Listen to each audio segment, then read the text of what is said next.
I'm Jack Patty, and this is the Senior Minute, successfully serving seniors.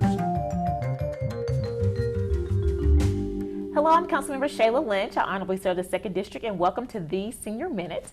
I'm excited to have Battalion Chief Derek Roberts with us. Good morning. Hello. Good morning. Glad you're here. Glad to be here. Now, what did you do to earn that auspicious title, Battalion Chief, and what does a Battalion Chief do? But I head up our Community Services Division.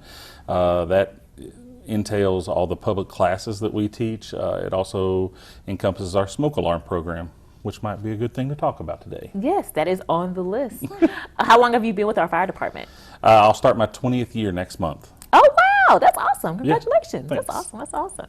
So I have a few questions related to some issues or topics that our seniors would definitely care about. Sure. So give us some good fire safety tips for our seniors that they could do in their homes. Okay, so good safety tips. Number one, smoke alarms. You're going to hear me talk a lot about smoke alarms. Smoke alarms are so important for every home to have and to make sure that they're working. We're blessed here in Lexington, Fayette County, to have the program that I oversee in the Lexington Fire Department, which is we will come out to your home. We will install smoke detectors for free.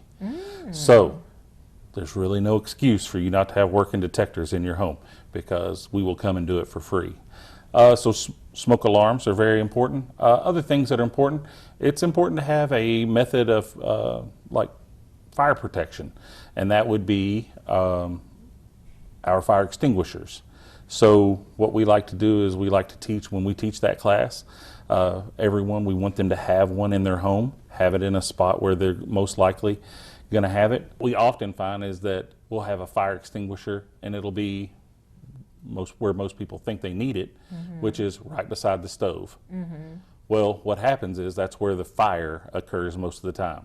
So we teach people to put that just a little farther away from where you're actually going to need it. So we teach the pass method with our fire extinguishers, which is pull the pin, aim it down at the base of the fire, not at the flames, but down there where everything's on fire. Squeeze that trigger and then sweep it back and forth slowly. You don't want to just do this because then you're not really putting the fire out. You want to smother that fire with that, so you're going to really go slow as you put that fire out. The other thing we teach is if you're using a fire extinguisher, make sure that you don't get too far forward. So you want to be 6 to 8 feet away, and you want to have your back toward an exit. That way, if the fire does get out of control for whatever reason, you can still make your way out. That makes a lot of sense. Yeah. So if our seniors want to get one of those free smoke alarms installed or get a fire extinguisher, what do they do? Well, for a fire extinguisher, I would recommend one of our local retailers or an online retailer such as Amazon or Walmart, anything like that. You can get a fire extinguisher at Lowe's, any of those places. The other thing for us is you would just have to call us, 859-231-5662. I'm pretty sure there's a graphic that'll show up on screen here in a little bit, but that's what, and you're going to call that number. We'll get you scheduled and we'll come out. Great. I know. I was able to work with you all to install some smoke detectors in my district, and it was pretty simple. So I was glad to help out. So easy a firefighter could do it. Y'all, he's a comedian, if you didn't know. He's the best. What about safety tips for the summer and the winter? So we're upon summer, and then winter is going to come eventually. Sure. What are some fire safety tips things we should be aware of as seniors? So certainly for the winter months, one of the big things that we see and that we think is a safety hazard is people overloading their power strips. And what we also see is people, so number one, don't overload any power strips in the winter or any other time, frankly. But the other thing is using space heaters. People like to have a little more warmth. So we'll grab that space heater and have it in the room that we're in.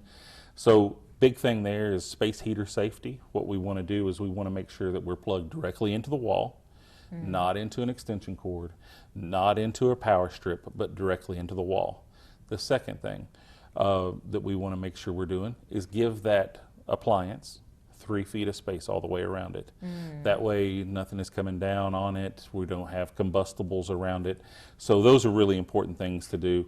And that's really it. I mean, I would say that those are the big things. And then for the summer month, we want to make sure if you're going out, make sure you're dressed appropriately. So no coats and stuff like that's going to make you hotter.